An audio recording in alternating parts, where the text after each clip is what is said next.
Hello everyone, this is Keith from the Solo Gamers Club, and tonight we're going to continue with episode 2 of our playthrough of War of the Ring, using our Alone in Middle-earth rules 3.41, and I'm going to be making a change to one of the tables. I alluded to this in the previous video. I'm going to be changing table B, and we're going to give a little less action to the hunt for the ring. I'm going to decrease that by 5%, so that is now going to be on a D20 roll of 16 to 20, and we'll be adding an extra 5% to military matters. That's going to be from 7 to 15 now. So the breakdown will be 30% Isengard, 45% military matters, and 25% hunt for the ring. Also, in response to the Isengard attack on Rohan at the Fords of Isen, Rohan is now active, and it has moved down the political track one slot. They did not get an extra slot because the Fords of Isen is not a settlement. If that would have been a settlement, that would have moved that track down an additional step. We'll get ready for our next turn, and we're going to recover our action dice. We've got 4 for the Free Peoples and 8 for the Shadow player. The new event cards for the Free Peoples are Fear, Fire, and Foes. You Know the Way There, and March of the Ents. This is going to give us a full complement of event cards of both styles, of the standard cards and a full complement of faction cards. Shadow player has drawn his events, and he has a total of 5 standard events and 3 faction events. We'll move on to the Fellowship phase. Currently, the Fellowship has 2 on the progress track, and their last known position is Rivendell. Our guide is still Strider. Shadow player will make his roll for his hunt allocation, +1 on the die roll. Rolled a 3, that's modified to a 4, and he's going to place 1 die there. And now it is our action roll phase. Okay, we've got 2 character dice, an event, and a muster army, and that's what we're going to have for the coming turn. All right. Shadow player will roll his 7 dice, and he's got, wow, 3 eyes. 3 eyes, so that's going to be a total of 4 eyes in the hunt box. That's amazing. Then he's got a character die and 3 muster die. Okay, these are the dice and cards that we have available to us. And we might have an opportunity here. I'm wondering if I should move in Merry and the 1 northern army I've got. We'd be able to occupy North Dunland. That's not going to be worth any victory points, but it's going to deny them the ability to recruit there. And I'm wondering if we should do that. And I think we're going to do that. I'm going to use this muster army die, and we're going to activate 2 different forces for movement. We're going to move this force headed by Merry into North Dunland, and they're going to take control of that area. So we're going to put a Free People's control marker there. I think for the second army move, we're going to move this force of elves. We'll move them into South Arid Luyen, and that will be our first action for this turn. Okay, those are the Shadow player's dice, and we'll make a roll on the gaze table, +1. Result is a 14. That's modified to a 15, and that's going to be military matters. Okay, we're going to make one more roll now, consulting the military table, and see where Sauron's focus lies. It's a 2, and that's in Angmar, or Ruin. Well, the situation in the north, in Angmar and Mount Gundabad, is pretty secure. So I think we're going to use this opportunity to get the Southrons and the Easterlings moving on the diplomatic track. So we're going to spend a muster die, and we're going to move the Southrons down 1 towards the at war box. Okay, We're back to the Free Peoples. We have 2 character die and an event die. I think we're going to use this event die, and we're going to play the card Wisdom of Elrond. Activate 1 Free Peoples nation of your choice and advance that nation 1 step on the political track. So we're going to use the Wisdom of Elrond event, and we're going to activate Gondor and move them 1 step closer to the at war box. I think that's a good use of that card for us. Alright, Shadow Player has a character die and 2 muster die, and we'll make the roll +1. They've rolled a 15. That is modified to a 16, and that is going to be the Hunt for the Ring. Alright, let's see if we've got any cards we can use. No, we don't have any event cards that will directly relate to hunting for the ring, but I think what we will do is we're going to use a muster die, and we're going to bring a faction in. Sometimes these factions can help us quite a bit in hunting for the ring.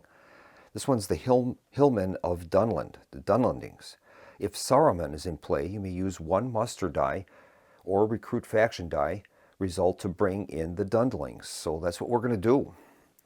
And they are going to turn the card over, and it says our starting setup is to place 2 of them in North Dunland and 2 in South Dunland. Well, unfortunately, the Free Peoples have taken over North Dunland, so we're not going to be able to get those, but we will be able to get them in South Dunland.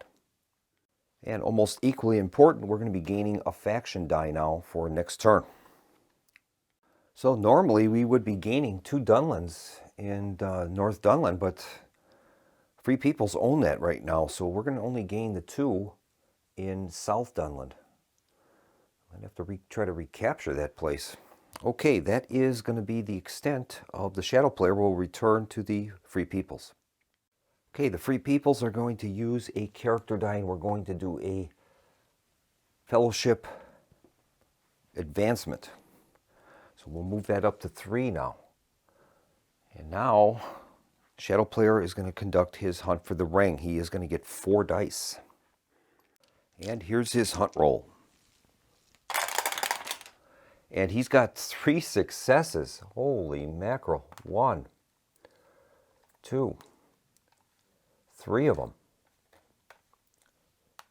Okay, that might pay dividends if an eye token is drawn. So they're going to get a draw now from the hunt tiles. And the draw of the hunt tile is revealed to be another 3. Okay, so 3 hunt damage has to be accounted for.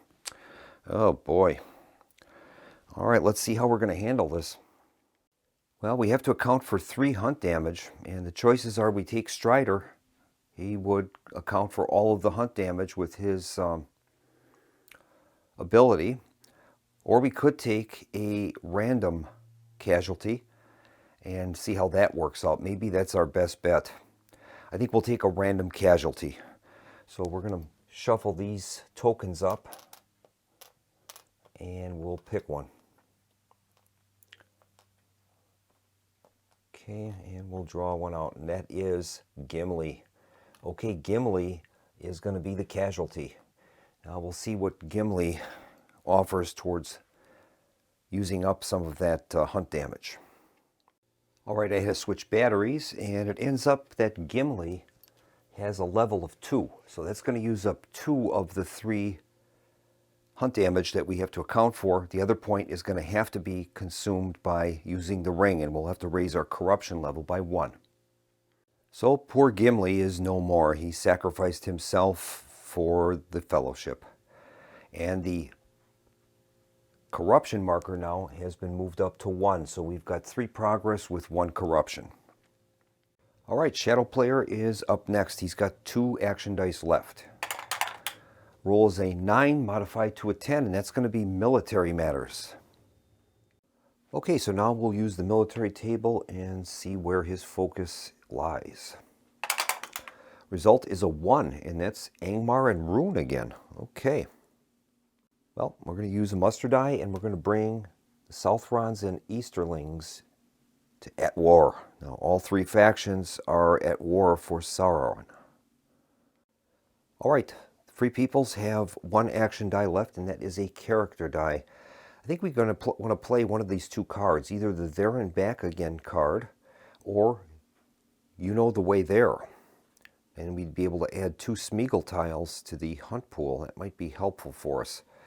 I think probably we're going to use this There and Back Again card. We're going to separate from the Fellowship one companion or group of companions, and then we can move them 1 extra space.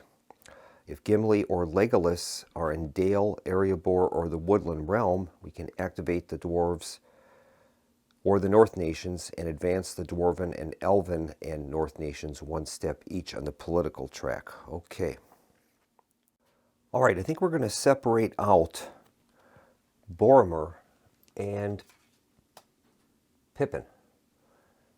And we've got a movement value, 3 on the Fellowship track, 1 extra one for the There and Back Again card, and Boromir has a leader, or I should say a level of 2. So that'll be a total of 6 movement points. So we're going to try to get them as close to Fangorn as possible. So I think we're going to move them 1, 2, 3, 4, 5, and 6. And we'll move them into Dimrill Dale with that large orc army there. In fact, I'm going to replace that orc army with the 2nd army marker. And then we can kind of clean that area up a little bit. All right, so they've moved into Dimrill Dale, and they're within 2 spaces of Fangorn. If we can get them into Fangorn, maybe we can get Gandalf the White with an extra action die. So that's going to be our action, for our last action for this round. We'll move on to the Shadow player. He has 1 action die left as well. Well, the Shadow player has 1 action die left, so we can select any action we want. I want to try to use up some of their cards so that they're not wasted. We're going to use a character die, and we're going to play the card Dreadful Spells. It says, play if a shadow army containing a Nazgul is adjacent to or in the same region as a Free People's army. Roll a number of dice equal to the number of Nazgul up to a maximum of 5 and score 1 hit for every result of 5+. Well, we have 1 Nazgul in South Ithilien, so we'll have that launch an attack into Osgiliath. And maybe we'll get lucky and take 1 of those out. At least we'd be using our event card, and that will be a good thing for the Shadow player. Okay, so we're looking for a 5 or 6 to do 1 hit. They've got a 6, so 1 of the Gondorian units is eliminated from the game. All right. Okay, we're ready for a new round. Fellowship has 4 action dice. Shadow player has 8 with a faction die. Moving on to the Fellowship phase. Last known position is still Rivendell. Progress is 3, 1 on the Corruption, and our guide is Strider. All that remains in the Fellowship is Strider, Legolas, and the Ring Bearers. All right, Hunt allocation is next. +1 on the die. Result is a 3 that's modified to a 4, and that is only 1 die. And now it is our action rolls. Okay, Free Peoples have a muster, 2 muster army, and a character die. That is the extent of their roll. Shadow player has 7 dice with a faction die. All right, well, there's a couple of eyes in there.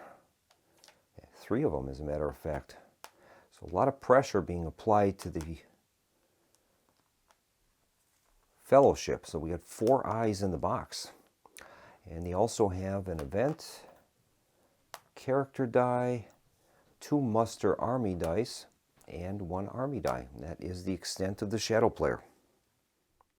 Okay, our new event cards are a Power Too Great, Athelas, and the Stone of Eric.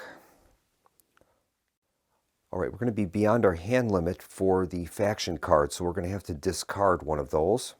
And I think we're going to discard the Stone of Eric that we just drew. That will be discarded. We'll keep the cards that we've got. Shadow player has drawn his events, and he's got a full hand now. 6 standard cards and 4 faction cards. And these are the cards and dice we have, and I think we're going to be playing this Power Too Great. We're going to use a muster army die to play that. It says play on the table.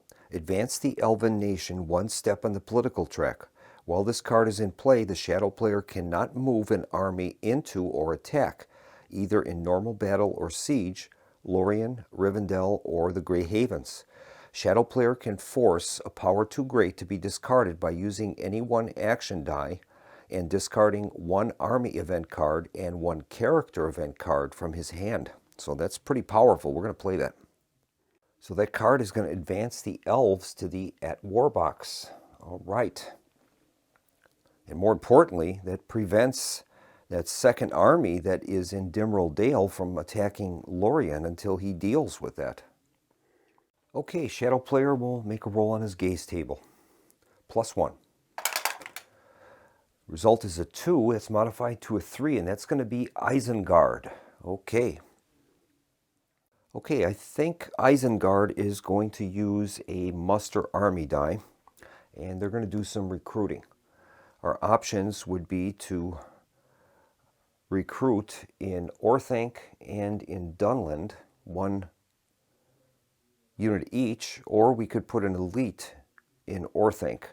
The other option is to use that special power of Saruman. That's called the Voice of Saruman.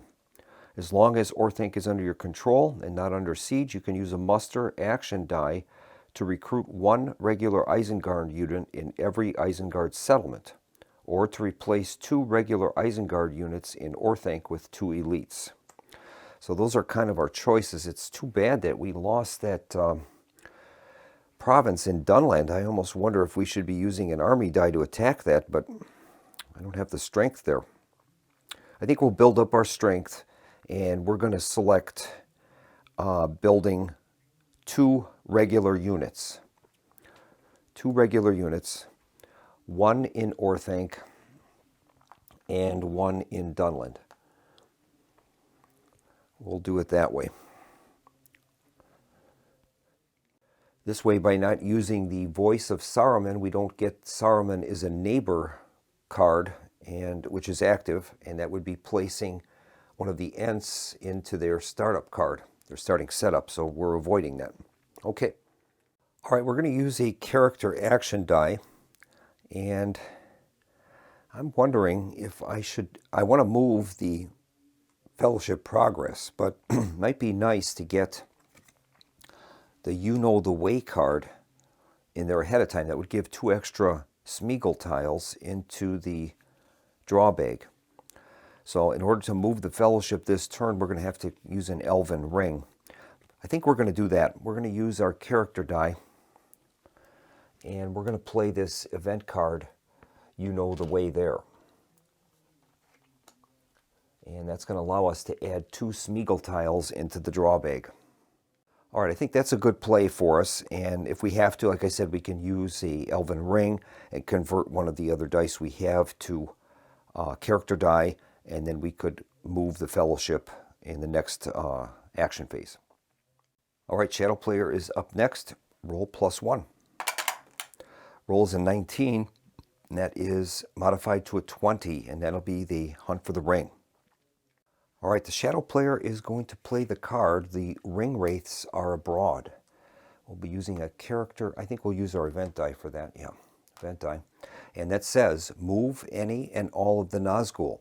Then you may either move 2 armies, each containing a Nazgul, or attack with 1 army containing a Nazgul. So that's pretty good. And I think we are going to move some of these Nazgul around to try to get some more rerolls. We know that the Fellowship has moved 3 spaces. It's very likely they could move 4, so we'll try to plan for that. So I think we're going to move a Nazgul from Morannon, and we'll move that into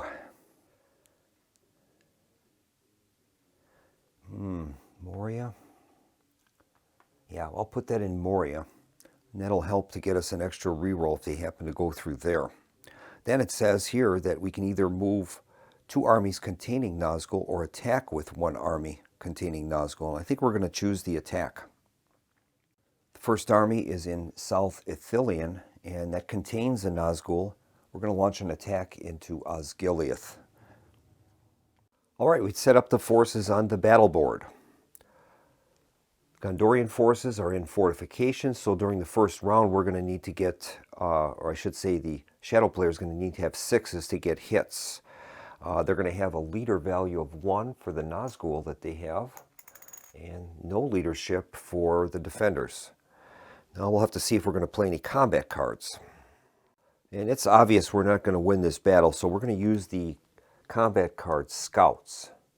Before the combat roll, retreat your army to an adjacent free region or withdraw into a siege. So that's what we're going to play. Now we'll see if the shadow player is going to play a card. All right, he's got 5 combat cards, so we're going to roll a die. Anything less than a 5, he'll play one. And he rolled a 5, so he will not be playing one. So in this case, the battle will be canceled. They're going to be using that Scouts card, and before we even roll a combat die, they're going to retreat. And I think they're going to retreat into Pelagar. First Army is going to advance into Osgiliath, but they're going to leave behind 1 regular. Make sure that the Free Peoples don't sweep around in back of them. And that is what has happened. So that means now with this attack, Gondor is going to be moved down 1 slot on the track, and they're going to move to the at-war box. All right, we've got 2 dice left, and I'm considering using one of the elven rings and converting one of these dice into a character die, and then we're going to do a fellowship progress action. I think that's what we're going to do. So we're going to use this elven ring from Gandalf, flip that over to the other side, and we're going to give that to the shadow player, and we're going to convert this muster die into a character die, and we're going to use that for fellowship progress. Okay, fellowship progress, we're going to add 1 to our progress. We're up to 4, and now there's going to be a hunt roll. And they've got 4 eyes in the hunt box, so 4 dice. And they have no successes. They've got a 2, 3, 4, and 5. So that character die is placed in the hunt box, and that is going to complete fellowship progress. All right, here is the gaze roll. The +1 modifier is still active. Roll is a 7. That's modified to an 8. That'll be military matters. And let's see where his focus is turned this time. Roll is a 16, and that's going to be in Mordor. And I think the shadow player is going to use this event card, playing an army die. The shadow is moving. Play if all shadow nations are at war, and they are. Move up to 4 different shadow armies, 1 region each. And that's what we're going to do. First of 4, we're going to move these 2 in Nurn into Gorgoroth. Second one will be to move all these forces in Morannon into Dagorlad. And I think we'll leave 1 behind. Third one, and I think we're going to move in. I think we'll split off 2 armies from this force in North Ithilien and move that into Osgiliath. We'll add that to the first army. That'll be at full capacity now at a total of 10 units. We have 1 move left. And I think we're going to move 2 armies from Dal Guldur into North Anduin Vale. That'll be the 4-army move. Well, we have a muster army die remaining. And I would like to try to get a faction in play, but we don't qualify. We don't meet any of the criteria to do so. So I think what I'm going to do is use this muster die, and we're going to apply that to a diplomatic action for Rohan. So the muster die is played, and Rohan is now within 1 step of the at-war box. Shadow player is down to 1 die, and we have a muster die here, and I think they're going to bring in the Corsairs of Umbar. If the Southrons and Easterlings are at war, you may use 1 muster or recruit faction die result to bring in the Corsairs. So that's what we're going to do. And that will allow us to place, starting setup, 3 of the Corsairs in Umbar. So 3 Corsairs are placed in Umbar. All right. And that is the end of the round. We'll commence a new round. 4 action dice for the free peoples, 8 plus a faction die for the shadow player. Event card draws are Dane Ironfoot's Guard, Axe and Bow, and the Ents Awaken. And once again, we are over on our faction cards, so one of them is going to have to be discarded. And I've chosen to discard in long, swift lines. All right, the Fellowship has Progress 4, 1 Corruption, and Strider is still the guide, and we'll leave it as such. Here's our hunt roll, +1. Roll is a 9, that's modified to a 10, and that is going to be 1 die in the box. So we'll place 1 eye in the hunt box. Here's the Fellowship's action roll. Whoops. Okay, they have rolled 2 Will of the West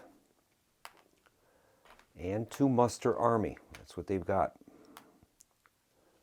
All right. Now the shadow roll. Okay, they have rolled no eyes. Okay, there's no eyes being added. They've got an army die, muster, 2 muster, 2 army, character die, a 3rd army die, an event die, and their faction die is play or draw a faction card. I believe that's what it is. All right, I think what we're going to do is I'm going to use a Will of the West die as a character die.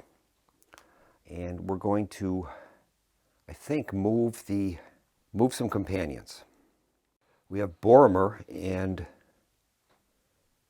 Pippin, and they're currently in Dimrill Dale. We're going to move them up to the speed of Boromir, which is 2. 1 and 2, and we've moved them into Fangorn now. All right. All right, Shadow Player has plenty of dice, and here's the gaze roll, +1. They rolled a 3, that's modified to a 4. That's going to be Isengard. Incidentally, I forgot to mention that during the event card phase, Shadow Player had 5 faction cards, so they randomly discarded one of those. They have a full complement of cards now. We'll begin with Isengard, and we'll see if there's any cards we can play. All right, I think we are going to launch an attack. We have to reclaim North Dunland. So we're going to use an army die to activate this force that we've got in Dunland. So the Dunlandings that are present may come into play because we're able to use 2 of those faction cards and add those into the combat cards that could possibly be selected. So we'll set this up on the battle board. All right, so there are 2 Isengard regular army units attacking 1 North unit, but that is commanded by Merry. We also have 2 Dunlandings that could come in. There's no defensive benefits for the defenders. Right now, free peoples are going to be able to gain a total of 1 leadership for Meriadoc, so we'll give them a chip. Now we'll take a look and see if there are any combat cards that the free peoples want to use. And we're going to play the combat card Mighty Attack. Play if a companion is in the battle. Before rolling the dice for your leader reroll, forfeit the leadership of 1 companion participating in the battle to automatically change 1 missed die roll to a hit. Okay, so we'll try that. Now the Shadow Player has a total of 8 cards that could be used as combat cards. That includes the 2 for the Dunlandings. So basically on any roll other than a 6, they are going to play a combat card. They rolled a 3, so we're going to randomly draw a card and we'll keep drawing until we get a card that is playable for this situation. Here is the first card.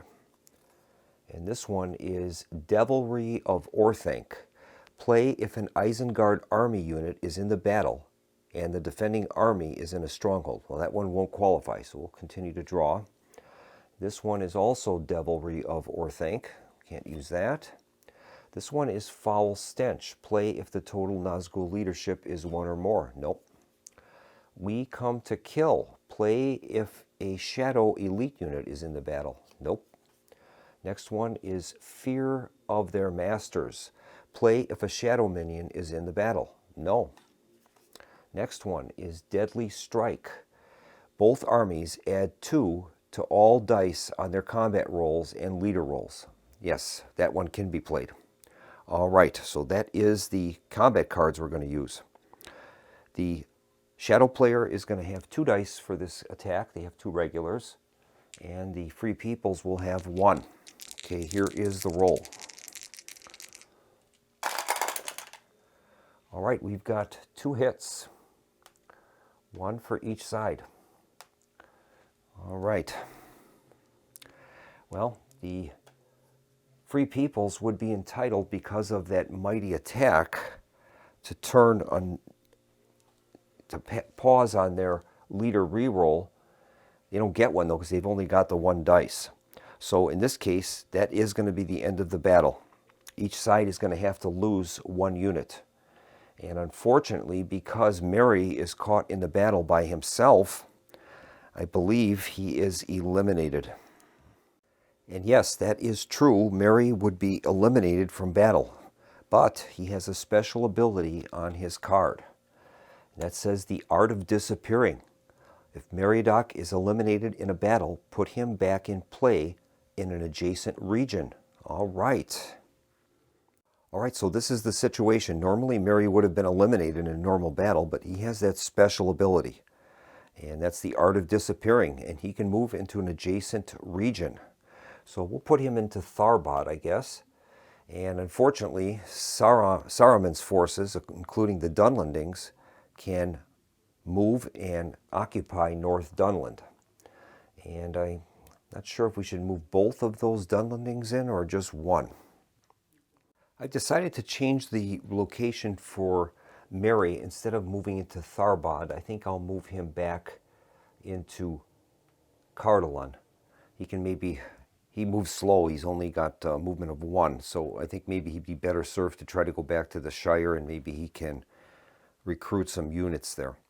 All right, I did have one oversight. We had this Armed by Saruman card on the table, and that would have allowed, it says, Dunlanding figures in the same region with a shadow army add to its combat strength when one of their when their call to battle effects is used, and can be taken as casualties against. Okay, so in this case we're okay. We didn't draw one of the call to battle cards. They were in that stack of combat cards that I had there, but they weren't drawn. So that's how that would have worked. All right, now we have to decide what we're going to do with the advance here. I think I'll advance 1 Dunlanding and 1 Saruman regular, and we'll retake North Dunland. All right, that'll bring that to a close. All right, our turn is up next, and we've got 2 Muster Army and a Will of the West. And I think it might be time to use that Will of the West die. So we're going to play a Will of the West die, and Gandalf the White will make his appearance. It says, if Gandalf the Grey has been eliminated or has left the Fellowship and any minion is or has been in play, you may use a Will of the West action die to play Gandalf the White. All right, and that's what we're going to do. Saruman is in play. So that is a minion, and we've brought in Gandalf the White. He is going to give us +1 action die. So we're going to add an action die to the pool for next round. So we'll add an action die, and then those 2 dice will be placed in the discard pile. And Gandalf the White now is active. All right, Shadow Player is up next, and we'll make a Sauron's Gaze roll, +1. Result is a 4 that's modified to a 5, and that's Isengard again. All right, I think Isengard is going to use a muster die, and Saruman is going to use his special ability, Voice of Saruman, and that will allow him to place a regular in each Isengard settlement. So that's going to allow us to place 3 of them now that we've recaptured North Dunland. We'll have 1 in Orthanc, 1 in South Dunland, and 1 in North Dunland. Now, Free Peoples have this card, Saruman is a neighbor. And that says we place 3 ent figures on there, and when the shadow player uses Voice of Saruman's ability, we can recruit one of these figures in Fangorn or add it to the setup card. So that's what will happen, is one of these is going to go to the starting setup for the ents, and then when they're brought in as a faction, that will add to the setup. And that is going to complete that action die for the shadow player. Following that battle with the Dunlendings and the Isengard regular troops in North Dunland, I think I'm going to make an addition to the use of combat cards. I think I'm going to give the shadow player an option to either use a call to battle card if that's available due to a faction unit being present, or they can make the standard roll for a combat card. And that would depend upon, the number of, like say in this case, if you had 4 Dunlendings in there, you'd probably want to use the call to battle card. Whereas if you had a large army and only 1 Dunlending in it, you probably would not want to use the call to battle card, and you would use the rather use a regular combat card instead. So I'm going to write that into the rules, I think, before I post these on BGG. All right, the Free Peoples are up next. We have 2 muster army dice and those cards. So let's see what we want to do with that. And I think this is a good opportunity for us to bring a faction in. We'll get a faction die to roll for next turn. It says here, if Saruman is in play and a companion or the fellowship is in Fangorn, you may use 1 muster or recruit faction die result to bring the ents into play. So I think we will do that. We're going to use a muster army and bring the ents into play. We've got companions in Fangorn, and Saruman is in play, so we'll do it. And according to the card for the starting setup, we place 2 ents in Fangorn Forest, and we also have 1 that started on the card, so there'll be a total of 3 in Fangorn. So we've placed 3 ents in Fangorn, and we're going to be adding the faction die to the pool of dice for the Free Peoples. And I will make a roll for the shadow player for Sauron's Gaze. Result is a 16 that's modified to a 17. That's going to be Hunt for the Ring. And I think what we're going to do is I'm going to use a muster die. And we are going to bring the Balrog in to play. You may use a muster action die result to play the Balrog in Moria. If Moria is unconquered and not under siege, recruit 1 Sauron unit there. Advance the Elven and Dwarven nations 1 step on the political track. So we're going to place the Balrog in Moria. That's going to help to search for the Fellowship. And as a result, we're going to get the Balrog die next round. In addition, we're going to place a regular Sauron regular in there as well, per the card. All right, Free Peoples would be up next. They have 1 dice. The shadow player has 5, so I think we're going to pass. And here's the shadow player's gaze roll. +1. 14 becomes a 15. That's military. And then we will roll on the military table and see where his focus is directed. Result is a 13, and that's going to be in Umbar and Harad. All right, we're going to use an army die to move 2 armies. And I think what we'll do is we'll move the forces in near Harad into West Harandor, and the forces in far Harad into near Harad. We'll do that. The Free Peoples are going to pass again, and we'll let the shadow player take another round. Here's the roll. Result is a 4. That's modified to a 5, and that is Isengard. Now, Isengard has to be a little concerned here. We've got ents in Fangorn Forest, so I think we're going to have to make sure that we deal with that. And I think what will happen is we're going to use a muster die. We don't have a muster die. We've got an army die, an event die, character die, and a play or draw faction card die. Okay, hang on. And I think Isengard is going to use a character die, and they're going to play the card not on anybody's side. And that says play on the table if any Free People's faction is in play. Well, which it is. No faction event card or call to battle card of the Ent or Eagle factions can be played. The Free People's player can force not on anyone's side to be discarded by using a Will of the West action die result or any action die if Gandalf the White is in play.